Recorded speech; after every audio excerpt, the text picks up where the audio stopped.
Boom, baby. We got Max Holloway versus Calvin Kattar. I think that's an amazing fight.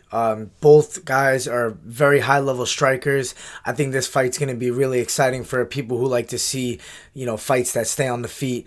You got to kind of feel for Max Holloway. He had those two losses that were a little bit controversial to Alexander Volkanovski. You could have argued that he won that last fight, but Calvin Kattar's done everything he can do to deserve a big fight like this. Max Holloway, a former champion, this gives Kattar a huge opportunity to put himself into a title contender fight. And, props to Max for taking the fight. But I think this is going to be stylistically, one of those fights that is, made for fight of the night. Hopefully not, though, because I'm on the card against Ricky Simone. So, we got some competition there. But January 16th, Holloway versus Kattar, I can't see this fight ever hitting the ground, to be honest.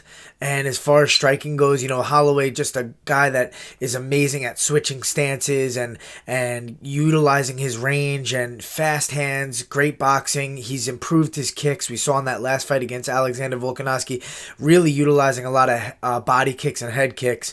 Calvin Kattar, primarily a boxer, not much kicking, but he's got a vicious uppercut. He timed that really well against Jeremy Stevens. We saw him knock him out. So, this is a fight where I think, I give a little slight power edge to Kattar, that one punch knockout power, but I give that volume edge to Max Holloway. So we're going to have to see where the fight plays out, whether or not Holloway can, switch stances and land body shots and head shots and get inside on him a little bit, or if Kattar's going to land that 1-2, that crisp 1-2, probably has one of the best in the game.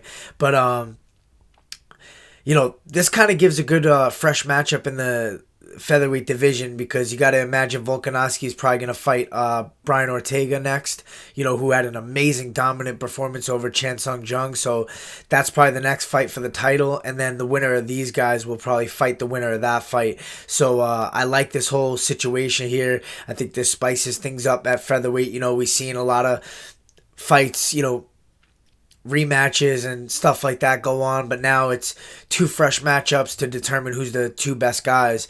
And my early pick in the Kattar and Holloway fight's going to be Holloway. I just think volume wise and just experience. I mean, Holloway's been in so many title fights. He's been in the cage with some of the best guys ever to do it. And Kattar's just kind of coming up. And I know he's that young, hungry guy that a lot of guys will kind of lean towards that younger guy. But Holloway's not an old guy by any means. I think he's still like 28, and I think he's still in his prime. And he looked better than ever in that last Volkanovski fight. He really made a lot of improvements, and I think he came into that fight with a better game plan and really delivered well. So, I think Holloway's still in his prime and still at the top of his game, and I think he's going to make a statement here and kind of say, listen, like, I know you want this young guy to come up and kind of take my spot, but it's not going to happen. So I got Holloway in this fight. I do think it'll be kind of a late stoppage. Maybe he'll overwhelm Kattar with some strikes later on, or it could go to the decision. I could see Kattar being able to stay in there for the 5 rounds. He'll land his shots of his own too. He's got really crisp boxing, so I can't imagine him not having success in the fight as well in the striking. So, but that's how I see the fight right now.